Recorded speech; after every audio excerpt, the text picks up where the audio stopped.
ainda da condição de desamparo em que fomos jogados, especialmente no Brasil, com e após a pandemia.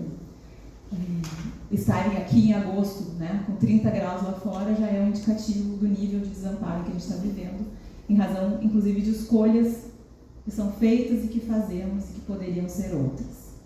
E estou muito feliz de estar aqui com a Vanessa, porque além de admirá-la muito como professora, eu tenho um carinho super especial. Ela é uma das pessoas que me amparou quando eu entrei na URGS e me ajudou a entender toda a burocracia, como funciona, como é ser professor dentro de uma universidade como essa. Tá, e aí eu começo, gurias, agradecendo muito a oportunidade de estar aqui. Acho que vai fechar meio eu falar primeiro, porque a minha fala vai ser um pouco mais geral, digamos assim, porque esse tema do assédio, para mim, sempre precisa ser compreendido desde uma perspectiva inicialmente estrutural. O que eu quero dizer com isso? A gente não consegue entender quando as pessoas falam, por exemplo, em indústria do dano moral na Justiça do Trabalho, que eu não sei se vocês acompanharam ou não, mas a reforma trabalhista, que é uma lei que altera radicalmente a CLT em 2017, teve como um dos seus fundamentos a necessidade de coibir a indústria do dano moral. O corte orçamentário que a Justiça do Trabalho sofreu em 2016 de 90% da possibilidade de investimento e 50% dos gastos já previstos para o ano seguinte, foi feita com texto escrito na exposição de motivos dessa lei de que estava sendo feita em razão das decisões judiciais da Justiça do Trabalho que davam indenização por dano moral, incentivando uma indústria de dano moral. Ou seja, a gente vive um momento em que tem um discurso de senso comum que nos diz que há uma busca do Poder Judiciário para reconhecer dano moral por assédio, quando na verdade o assédio não existe. Vou deixar aqui. E aí, quando a gente olha para as relações de trabalho, que a gente vê muita gente em sofrimento, em ambientes adoecidos, nos quais as pessoas estão, sim, sendo assediadas.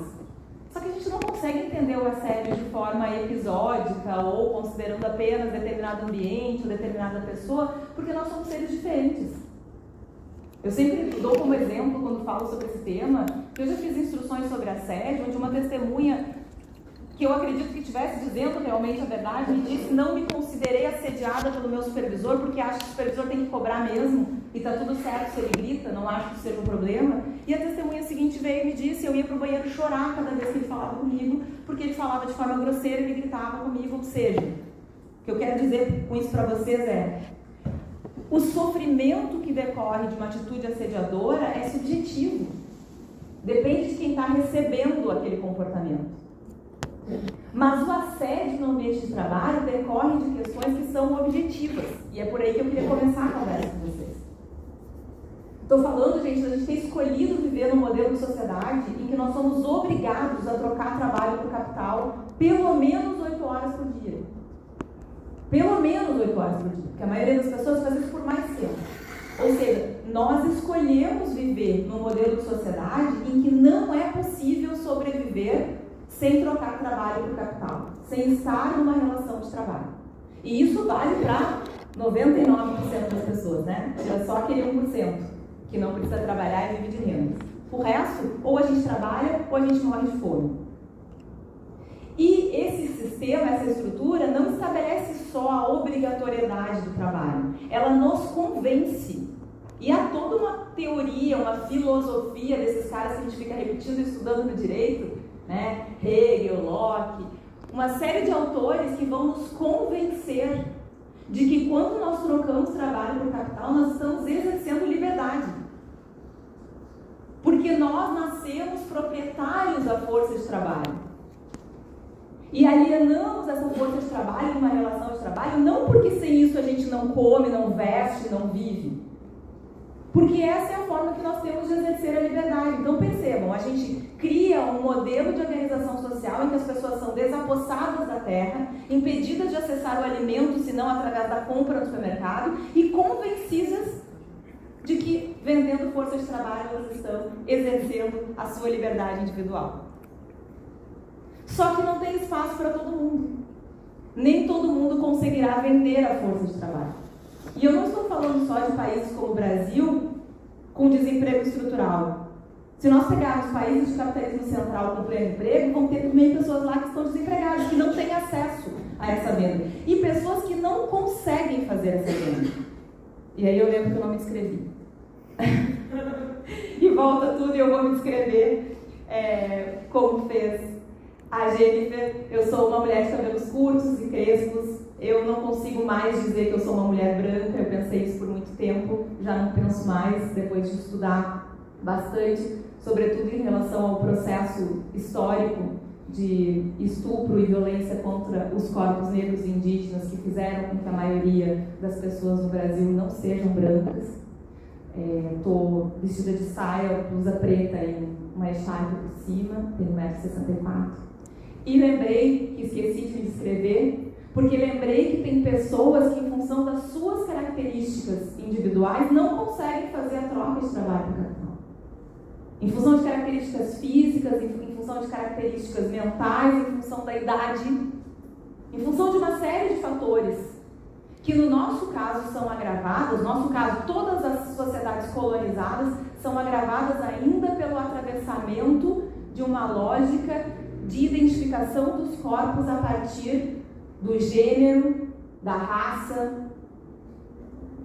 Eu não tenho nem tempo de falar isso aqui com vocês porque são 20 minutos, mas quando a gente pensa em sociedade capitalista, em que somos convencidos que somos proprietários de nós mesmos, temos que vender nossa força de trabalho, mas que na verdade, quando a gente faz isso, a gente está exercendo liberdade, tudo isso que também acontece na Europa, quando funda, ou quando consolida o sistema capitalista, na América tem ainda um agravante, que é o fato de que nós fomos construídos nessa lógica desde uma premissa de racialização dos corpos, incorporando todo o sexismo que já havia nesse processo de transição europeia, que talvez uma das autoras que melhor mostre isso, documentando esse processo histórico, seja a Silvia Federici no Caliban e a Bruxa, mas aqui com esse agravante, porque quando os europeus aqui chegam com essa ideia de sujeitos livres proprietários de si mesmos, eles chegam olhando para quem aqui já vive, ou para quem para cá foi trazido nos navios negreiros à força, dizendo, esses não são sujeitos. Esses são corpos racializados que podem ser comercializados como se fossem mercadoria. O sujeito vai ter muita explorada sem salário, sem contrapartida. E sabe como é que a gente enxerga hoje a atualidade dessa racionalidade escravista? Quando a gente descobre que depois de muita luta, as trabalhadoras em âmbito doméstico conseguiram aprovar uma legislação própria em 2015 e essa legislação não lhes reconhece o direito ao pagamento do adicional de insalubridade. Então alguém que limpe o banheiro de um escritório recebe um adicional de salário por isso, mas alguém que limpe o banheiro, ou 5 banheiros, ou 10 banheiros de uma residência, não vai receber esse adicional de salário. Por quê? Uma lei que é conquista dessas trabalhadoras que diz que a mulher, porque a maioria são mulheres e a maioria são mulheres negras, que estiver trabalhando, acompanhando a família em viagem, não será remunerada por esse tempo. Será remunerada apenas pelas horas efetivamente trabalhadas. Como se ela fosse a mucama da época da escravização, como se ela fosse uma peça que é possível carregar junto numa viagem.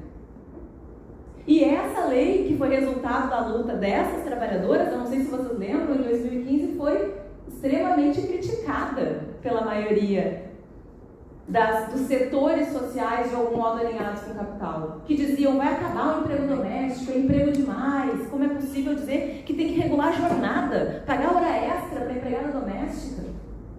Vejam, aqui a gente enxerga a persistência de uma racionalidade que ainda vê quem vive do trabalho como um sujeito de segunda categoria.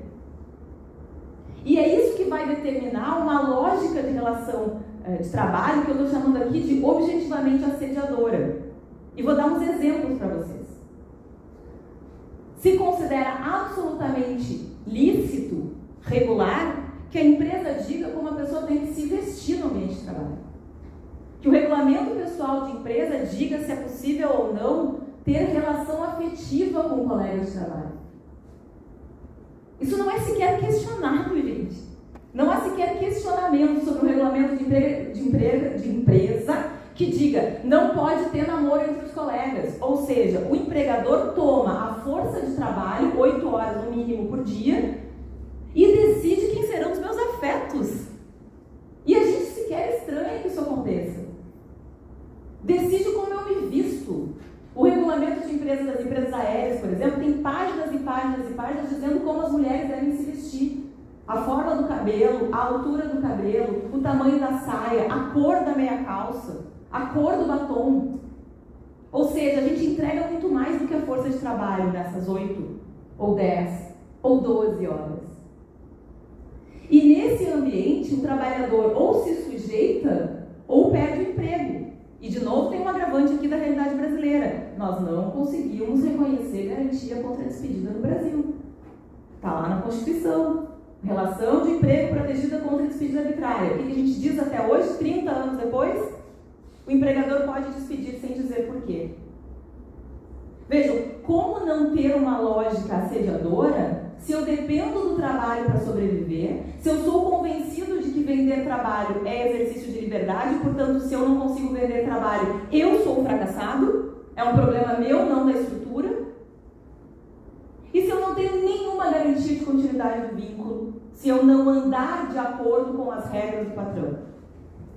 É muito interessante perguntar, em qualquer sala de debate, de conversa, que não seja do direito, como definiria uma relação de trabalho em uma frase? Porque eu já ouvi em diferentes ambientes, com pessoas de diferente faixa etária, a mesma frase. Um manda, o outro obedece. Ou seja, a gente cria um sistema pelo qual quem vive do trabalho, e somos a maioria, sabe que se adapta ou perderá a fonte de subsistência. Isso é objetivamente assediador. Porque isso significa que nós não poderemos ser quem nós somos no ambiente de trabalho. E o melhor exemplo para a gente enxergar isso é pensar quem é o empregado do mês. Quem é o empregado que vai ter lá a fotinho na parede? É o cara que não se atrasa, que não contesta ordens do patrão. É o cara que não reclama de nada, não é isso? Que não se envolve com os colegas de trabalho. Eu sempre lembro que uma vez eu estava esperando, enfim, uma consulta e aí estava uma reportagem sobre o setor de telemarketing. O setor de telemarketing está com muitas vagas, está bombando, é o único setor que tem ampliado as vagas de trabalho. E aqui estamos com o seu fulano, que está já há 3 anos trabalhando nessa empresa e que foi o empregado do mês. Olha que genial, gente. E aí o repórter pergunta, seu fulano, como o senhor definiria o seu trabalho e por que o senhor foi escolhido empregado do mês? E o cara responde, é fácil, eu chego, baixo a cabeça e só levanto na hora de ir embora. É perfeito.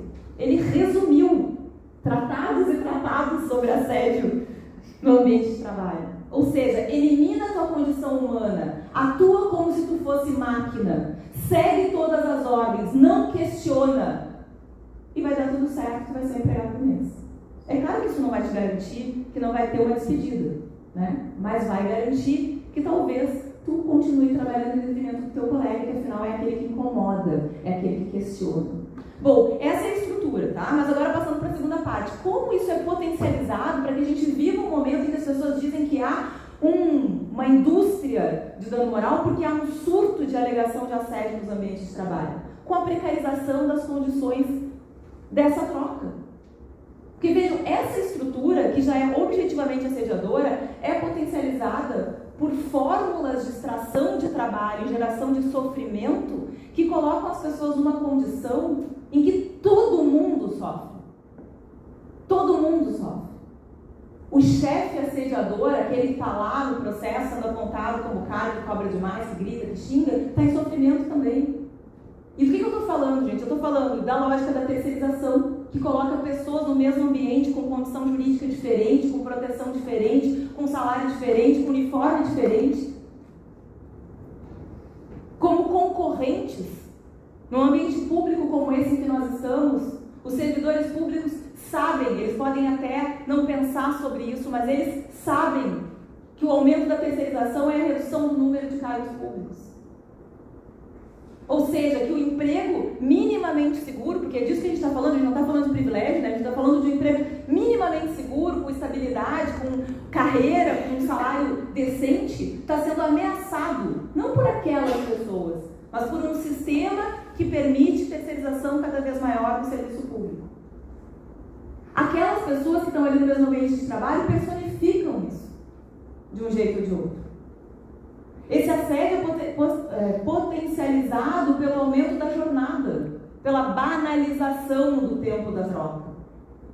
Veja, se a gente pensar nas 8 horas, já é um absurdo que a gente viva com a tecnologia que nós temos, com tudo que nós já desenvolvemos, numa realidade em que as pessoas acham que trabalhar 8 horas em troca de salário com o qual é possível se alimentar seja minimamente razoável. Porque a lógica das 8 horas, que é a lógica lá de 1919, da primeira convenção da OIT, é a lógica de 1/3 do tempo de vida. 1/3 de tempo de vida para trocar trabalho por capital, 1/3 do tempo de vida para recuperar força de trabalho, dormir e comer, e 1/3 para todo o resto. Qual é a racionalidade de viver num sistema em que a gente desenvolve tecnologia, em que nós somos os seres pensantes, em que nós dizemos que nós somos, né, os seres da natureza que sabem como agir para tornar a vida melhor? Qual é a lógica de um sistema em que 1/3 da nossa vida só vai ser destinado a tudo que não for trabalho obrigatório? Tudo. Ler, namorar, descansar, contemplar, pensar sobre. Só que o problema, gente, é que nem as 8 horas são respeitadas mais. É muito difícil hoje em dia encontrar alguém que viva trocando trabalho por capital e trabalhe apenas 8 horas. Ou seja, as pessoas estão esgotadas. Já tem até aquele livro, né, Sociedade do Cansaço, que diz o óbvio, mas é que o óbvio precisa ser dito. As pessoas estão todas trabalhando demais, estão exaustas. Isso elimina a capacidade política dessas pessoas, a capacidade de interação dessas pessoas, a capacidade de criar laços com os outros, porque nós não temos tempo para criar laços com os outros, e isso propicia situações de assédio no ambiente de trabalho. Porque se a pessoa está exausta, é muito mais fácil que ela se irrite, é muito mais fácil que ela cobre, é muito mais fácil que ela destine ao outro toda a frustração que ela não consegue elaborar dentro dela, porque ela não tem tempo para isso. Querem mais um elemento? Metas. E aí, quando a gente fala de metas e de assédio, sempre tem alguém que diz assim, não, mas meta é bom, todo final do ano eu digo que eu vou assumir. Não, mas não é disso que a gente está falando, né? Não é de metas que nós impomos para nós mesmos. Nós estamos falando da meta que o empregador impõe às pessoas que estão no ambiente de trabalho sem considerar as características individuais. Porque nós não somos iguais, gente. Assim como nós não conseguimos sair de casa sempre no horário previsto e chegar sempre a tempo no trabalho, nós não somos iguais na produção, nós não somos iguais na forma de pensar, nós não somos iguais na forma de executar o trabalho. E meta homogeneiza, trata todas as pessoas como se elas fossem iguais. E na maioria dos casos são metas inatingíveis. Ou metas que vão aumentando cada vez mais.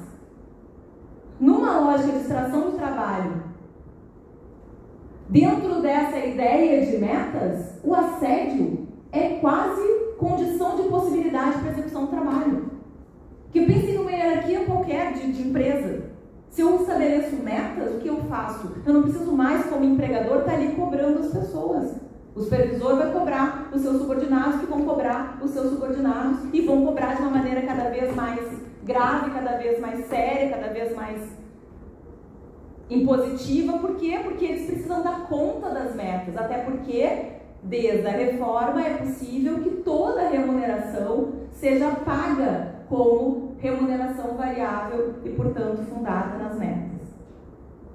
Percebem? Quando a gente diz, ou quando vocês ouvem por aí que a reforma trabalhista foi uma destruição no direito do trabalho, não é à toa que a gente diz isso. É porque ela potencializa essas possibilidades de exploração e de adoecimento das pessoas, criando ambientes de trabalho que são cada vez mais adoecedores. Eu até tinha notado a jornada, metas, falta de garantia de emprego, a terceirização e a própria troca da saúde junto com o trabalho. Olha que absurdo! A gente naturaliza que alguém entregue, além do trabalho, também a saúde em troca de um adicional sobre o salário mínimo.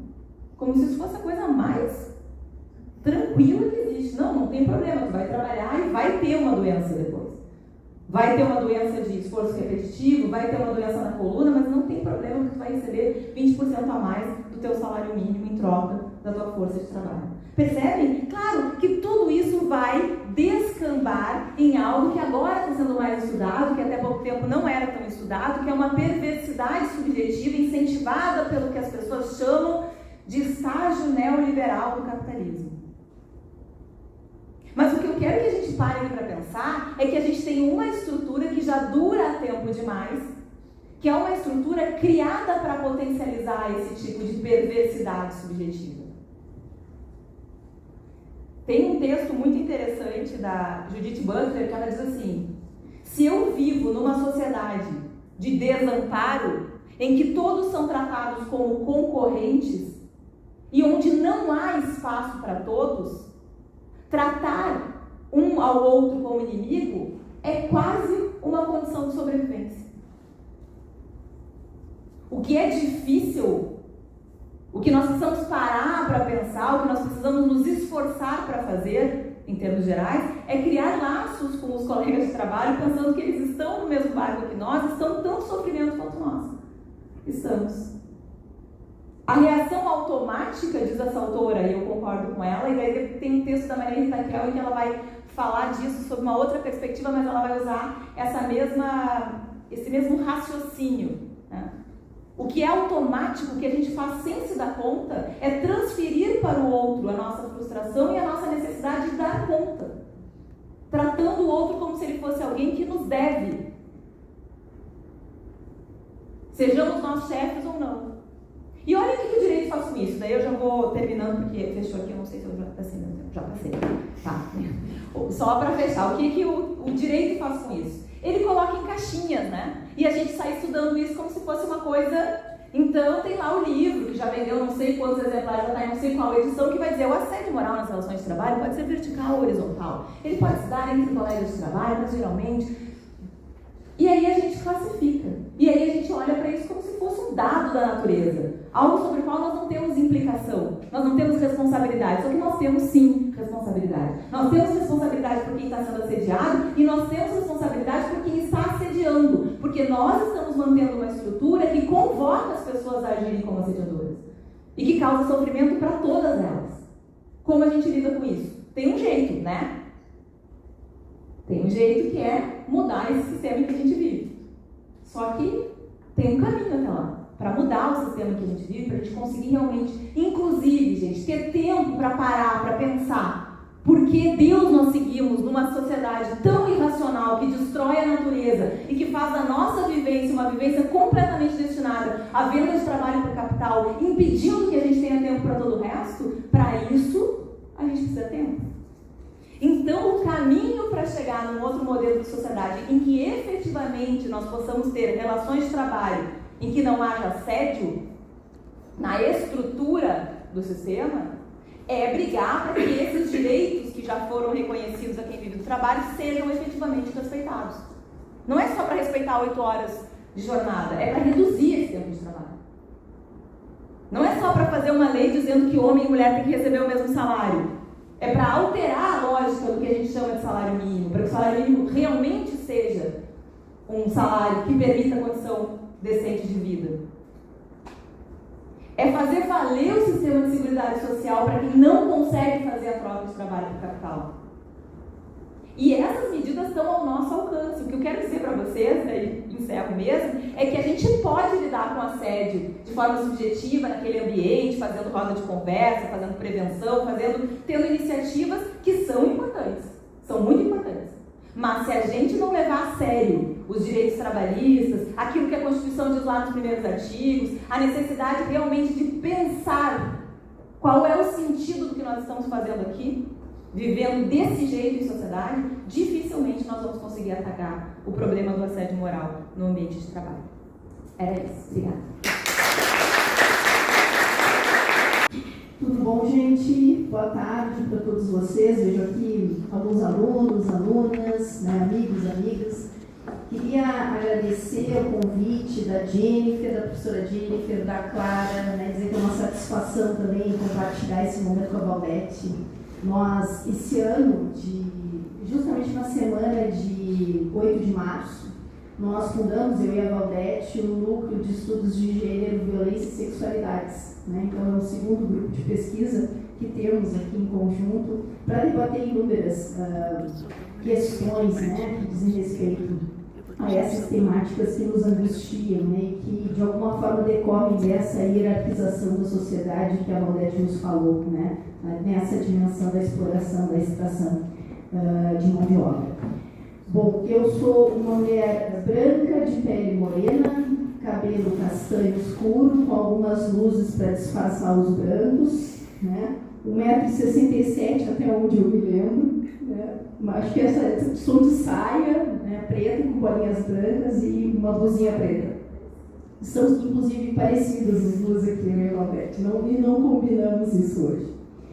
Bom, gente, ainda lá na época em que eu fazia mestrados, faz aí 20 anos, né, eu me debrucei sobre o estudo do assédio sexual. Não é o objeto da nossa fala aqui, mas é só para introduzir o assunto.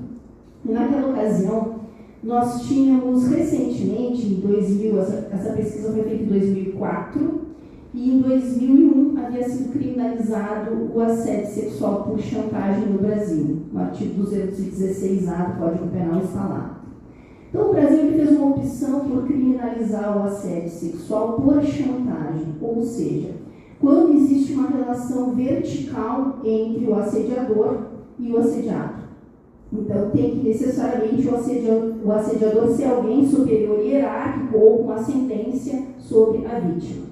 O assédio sexual ambiental, que é aquele horizontal que acontece entre colegas do mesmo nível hierárquico, não foi criminalizado no Brasil, então acaba sendo tratado como questão de reparação civil na Justiça do Trabalho, da mesma forma como o assédio moral. Claro que, por vezes, né, e na pesquisa empírica que eu fiz, partindo da Delegacia da Mulher de Porto Alegre, boa parte das vítimas que chegaram, né, a registrar ocorrências eram empregadas domésticas. Não podia deixar de referir isso porque tu mencionaste justamente essas trabalhadoras extremamente vulnerabilizadas.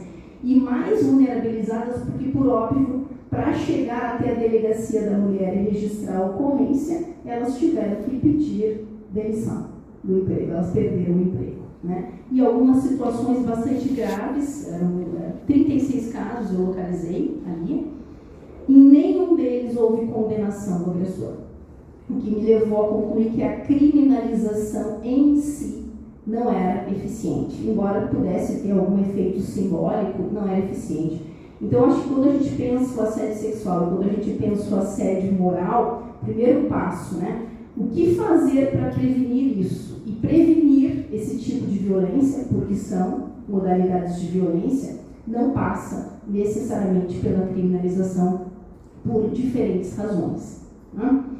Bom, então agora entrando propriamente, fazendo essa introdução, porque por vezes, né, também nos casos que eu estudei, todos, 100% das vítimas eram mulheres e 100% dos assediadores eram homens.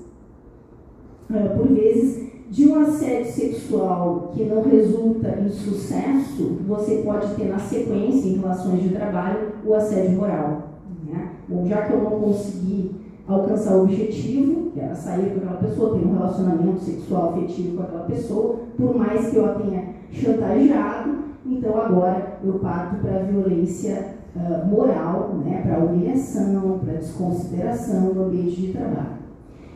E são questões que são extremamente graves, né? A gente poderia dizer que o assédio moral, agora trazendo mais para o assédio moral, ele tem uma dimensão que é mais visível, que eu vou chamar aqui de dimensão da negatividade, que é essa da agressão, do assédio explícito, né? Das humilhações, dos grupinhos que se formam rindo ou ridicularizando um colega de trabalho. Isso acontece no serviço público também, não é só uma questão da iniciativa privada, ainda que nós estejamos mais protegidos pela estabilidade, né? Existe uma dimensão da positividade que eu vou trabalhar no segundo momento, que tem a ver com toda essa lógica neoliberal, né?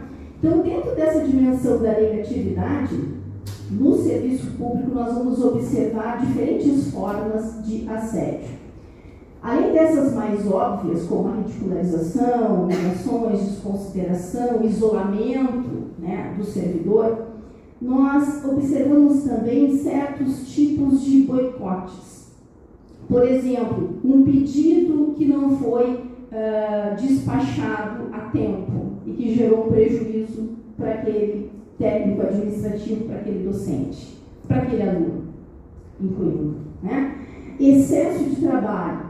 né, quantidade de trabalho que nós não conseguimos dar conta e que são, de alguma forma, modalidades de boicote, porque se você, por mais boa vontade que tenha, disponibilidade para o trabalho que tenha, não consegue dar conta, porque é humanamente impossível dar conta daquele conjunto de tarefas, você vai se sentir incompetente, você vai se sentir incapaz. Então, existe aí por trás, né, dessa modalidade de excesso de trabalho, um assédio moral também disfarçado, que muitas vezes a gente não percebe, mas que está presente ali, né? Quer dizer, a expectativa que o servidor tem de que será em algum momento taxado de incompetente porque não deu conta das metas, das tarefas que tinha que cumprir, que eram humanamente, né, impossíveis de serem cumpridas. Eu acompanhei de perto, Valdete, eu acho que até na tua experiência como juíza do trabalho tu deves ver isso, uma ex-aluna, né? Ainda na iniciativa privada, antes de entrar na URGS, eu devia ter, era uma professora de Direito Penal com os meus 28, 29 anos, e eu tinha uma aluna de mais ou menos uns 50 anos que era bancária, a Mara, nunca esqueci dela. Ela era uma pessoa extremamente tranquila, né, muito falante, muito empolgada, era a segunda faculdade que ela estava fazendo, ela era formada em Ciências Contábeis e trabalhava no banco. Num determinado momento, ela me procurou dizendo o seguinte: olha, eu vou trancar a faculdade porque mudou a minha chefia, uma colega do mesmo nível hierárquico assumiu a chefia no banco e eu estou com muito trabalho, não vou conseguir dar conta da faculdade nesses próximos semestres. Muito bem, ela trancou o curso, 3 anos depois ela retorna, né? Então, 6 semestres depois ela retorna, se matricula novamente e vai ser minha aluna numa outra disciplina. Tinha sido em Penal 2 e aí voltou Penal 4. E a disciplina de Direito Penal 4 é a disciplina em que a gente explica os crimes em espécie. E, de repente, numa aula, eu estou explicando assédio sexual, o conceito de assédio sexual, e eu sempre faço uma correlação com assédio moral. Embora não seja o nosso conteúdo, né? A gente faz essa correlação. E ela começa a chorar. Eu vi que ela estava, né, chorando em aula. Terminou a aula, eu chamei a Mara, e ela me disse que estava passando por uma situação importante de assédio moral no trabalho, que essa chefe minou o ambiente de trabalho, colocou todos os colegas contra ela, o ambiente era absolutamente tóxico, eles riam, ridicularizavam, né, ela o tempo inteiro, e ela desenvolveu uma crise de pânico, né? Então, por vezes, ela entrava em pânico em aula e eu tinha que ligar para o marido dela, na ocasião, para buscá-la.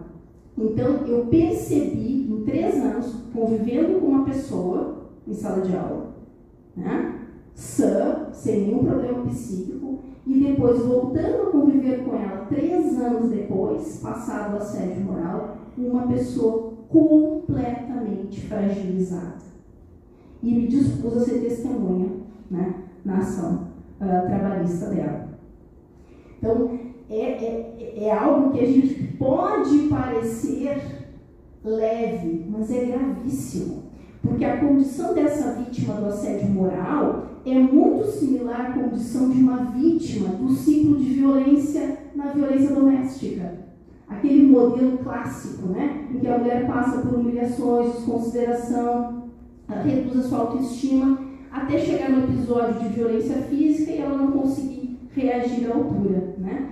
Então, assim, a mesma condição de vulnerabilidade de uma mulher que está há 4, 5, 10 anos submetida a um ciclo de violência doméstica, nós observamos a mesma condição psíquica em uma pessoa que passa por experiências graves, né, de assédio moral no ambiente de trabalho. Então, essa que seria a dimensão da negatividade, do óbvio, do visível, né, que a gente consegue observar. Mas existe uma outra modalidade, digamos assim, de assédio mais sutil, que eu estou chamando da dimensão de positividade, que é essa dimensão do neoliberalismo, da lógica da produtividade, né, da obsessão por desempenho.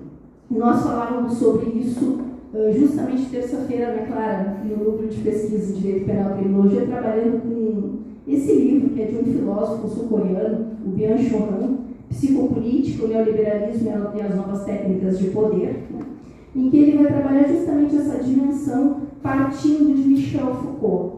Então, assim como Michel Foucault trabalha com o conceito de biopolítica, né? Ou seja, a tentativa de você colonizar mentes a partir da disciplina do corpo, a partir de medidas de intervenção sanitárias, né, de controle social, aqui o que nós vamos ter é uma lógica do convencimento e da internalização de que nós somos livres. Mas nós somos livres para escolher o ótimo desempenho, a otimização do nosso desempenho, que é um pouco que a Valdete nos falou aqui, né?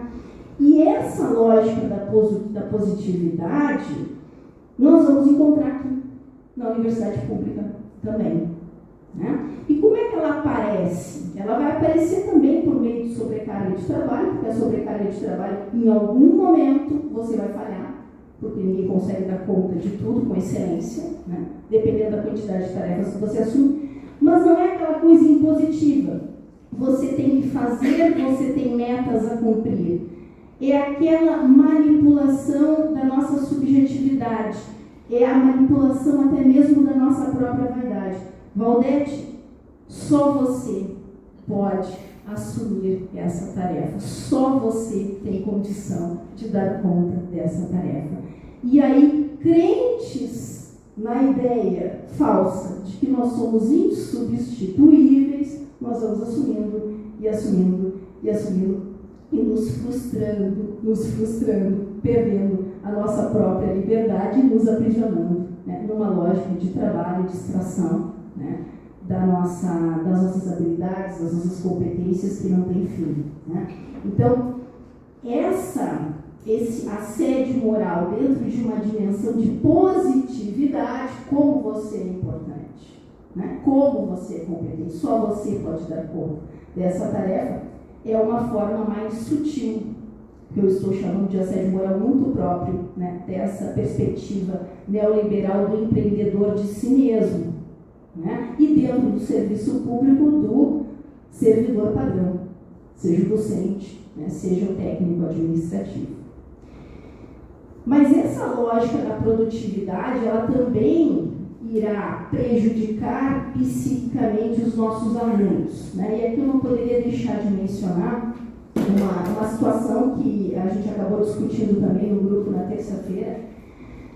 Na segunda-feira à noite, um aluno nosso da Universidade Federal do Rio Grande do Sul, muitos devem saber, do curso de, eu não sei qual engenharia que ele fazia, mas era estudante de engenharia química, se suicidou. Se atirou do prédio na engenharia, tá? No turno da noite, não foi claro? Eu fiquei sabendo disso na terça pela manhã, né? E aí nós paramos o grupo para discutir essa questão. Alguns me disseram, existe uma política que indica que nós não devemos discutir questões de suicídio. Os índices, as estatísticas de suicídio não são divulgadas mesmo por uma questão política, para que não sirvam de estímulo a outras pessoas. Mas no momento em que nós temos um aluno nosso, na universidade pública, de um curso, que se atira de um prédio durante o período noturno, e os seus professores seguem dando aula, como se nada tivesse acontecido, nós estamos identificando aqui uma patologia institucional que precisa ser tratada, né? Então, eu reconheço que a pandemia, a redução dos semestres, né, esse excesso de atividades que nós temos, pode ter nos anestesiado em certa medida, né? Mas me parece que diante de um fato desses, deveriam ter descido todos, né, e conversado e dialogado a respeito dessa situação. Então, quer dizer, qual é a dimensão de amparo que nós, aqui servidores, e me coloco também como corresponsável, porque faço parte dessa universidade, estamos dando para os nossos estudantes, para as nossas estudantes, para os nossos professores, para as nossas professoras, para os nossos técnicos, para as nossas técnicas, né? Será, né, que nós encontramos um espaço suficiente de diálogo, de acolhimento para esse sofrimento psíquico? Eu e a Valdete chegamos a fazer no semestre passado 2 rodas de conversa, eu uma roda de conversa com a Valdete e a Valdete uma segunda roda de conversa. E muitas das nossas alunas trouxeram situações, né? As dificuldades que elas enfrentam na condição de mães, por exemplo, e estudantes. Que tipo de amparo nós, enquanto universidade, estamos oferecendo a essas alunas diante dessas dificuldades? Né? Então, foi um momento em que a gente, a partir da discussão do Byung-Chul Han, né, sobre essa nossa robotização, né, essa nossa positividade doentia, né, da lógica da produtividade, do desempenho, da otimização, da competitividade, do chegar em primeiro lugar, do estar em primeiro lugar, a gente para e discute. Né? E de repente eu comecei a receber, tem alguns alunos que fazem parte do meu Pedrinho, relatos de situações pessoais pelos quais passaram. Perdas de familiares. Eu perdi meu familiar e eu não consegui chorar porque eu não podia faltar ao estágio, eu não podia deixar de fazer a prova tal, porque senão depois eu teria que fazer uma prova de recuperação final.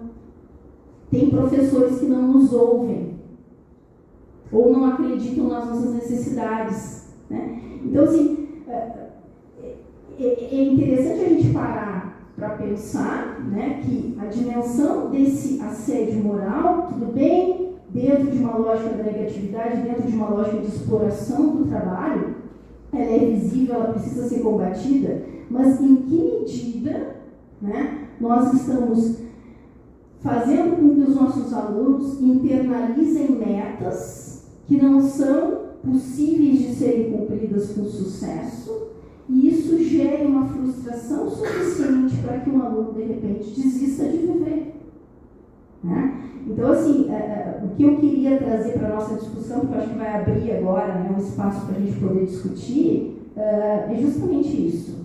Né? Quer dizer, o que nós, Universidade Federal do Rio Grande do Sul, estamos fazendo para, de alguma forma, acolher essas dificuldades e combater de uma forma efetiva, né, as diferentes dimensões do assédio moral, mesmo esse assédio moral que aparece de uma forma disfarçada, de positividade, de valorização do trabalho, de reconhecimento, né, e em que medida nós estamos nos permitindo também viver, né? Porque eu, por exemplo, sou uma pessoa que fiz uma opção por não ter filhos e normalmente acabo me vendo, né, bem nessa linha. Só você pode fazer isso, né, sobrecarregada de uma série de tarefas que eu dou conta, porque se eu quiser eu posso trabalhar de domingo a domingo.